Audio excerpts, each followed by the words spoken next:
नर्मदे हर हमारे धार्मिक चैनल पौराणिक कथा अमृत में आप सभी का स्वागत है। आज हम परमा एकादशी जिसे पुरुषोत्तमी एकादशी भी कहते हैं कथा श्रवण करेंगे। सनातन धर्म में एकादशी तिथि को भगवान श्री हरि विष्णु की आराधना के लिए अत्यंत पवित्र और पुण्यदायी माना गया है। प्रत्येक माह आने वाली एकादशी भक्तों को आत्मशुद्धि और भक्ति का संदेश देती है, लेकिन अधिक मास में यह दुर्लभ एकादशी लगभग 3 वर्ष में एक बार आती है, इसलिए इसे विशेष कल्याणकारी माना गया है। इस दिन श्रद्धा और विधि विधान से व्रत एवं पूजन करने से मनुष्य के जीवन के समस्त पाप नष्ट होते हैं। परमा शब्द का अर्थ होता है सर्वोत्तम अथवा श्रेष्ठ। पुरुषोत्तम मास में आने के कारण इसे पुरुषोत्तमी एकादशी भी कहते हैं। इस व्रत का पालन करने वाले को अश्वमेघ यज्ञ के समान पुण्य प्राप्त होता है।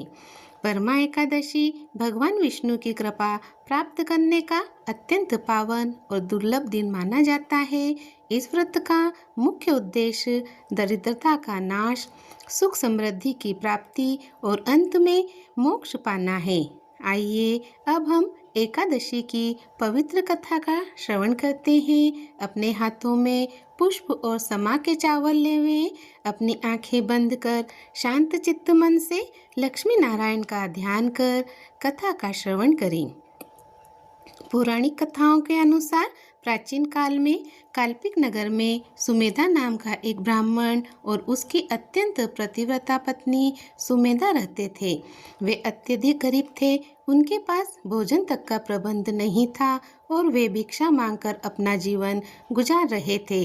अपनी दरिद्रता और दुखों से परेशान होकर ब्राह्मण अपनी पत्नी से बोला, हे सुमेधे, धन के बिना मनुष्य का जीवन व्यर्थ है, इसलिए मुझे धन कमाने के लिए परदेश जाना चाहिए। यह सुनकर पत्नी ने बहुत ही विनम्रता से उत्तर दिया, हे स्वामी, मनुष्य को पूर्व जन्म के कर्मों के अनुसार ही धन और भाग्य प्राप्त होता है।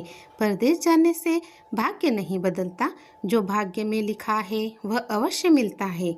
इसलिए हमें यहीं रहकर अपने धर्म का पालन करना चाहिए। कुछ समय बाद महर्षि कौंडिन्य उस ब्राह्मण के घर पधारे। ब्राह्मण दंपति ने उनका आदर सत्कार किया और अपनी आर्थिक स्थिति को बताया। तब महर्षि कौंडिन्य ने उन्हें परमा एकादशी का व्रत रखने की सलाह दी। महर्षि ने बताया कि यह एकादशी दरिद्रता का नाश करती है और सभी पापों को दूर करती है, उनसे हमें मोक्ष दिलाती है। महर्षि के बताए अनुसार सुमेधा और उसकी पत्नी ने विधि विधान से परमा एकादशी का व्रत रखा। इस व्रत के प्रभाव से भगवान विष्णु स्वयं प्रकट हुए।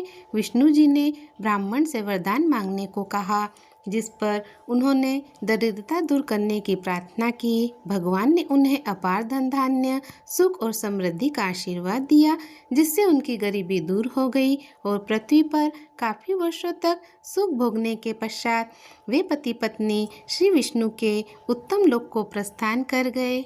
अतः हे नारद, जो कोई मनुष्य विधि पूर्वक इस व्रत को करेगा, भगवान विष्णु निश्चित ही कल्याण करते हैं। जय लक्ष्मी नारायण। मान्यता है इस व्रत के प्रभाव से धन के देवता कुबेर ने भी शिव जी की कृपा प्राप्त की थी। बोलो जय लक्ष्मी नारायण। श्री हरि आपकी सभी मनोकामनाएं पूर्ण करे। अब आप अपने हाथों के समा के दाने और पुष्प नारायण के समक्ष रखें। तुलसी की मंजरी की माला आज आप श्री हरि को अवश्य पहनाएं।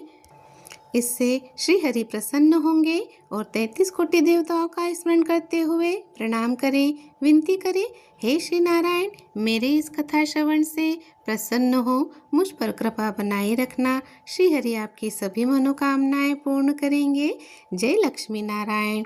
ये थी परमा एकादशी की कथा। यदि आप भी व्रत रख रहे हैं तो कमेंट में जय श्री हरि अवश्य लिखें। कथा पसंद आए तो लाइक सब्सक्राइब अवश्य करें।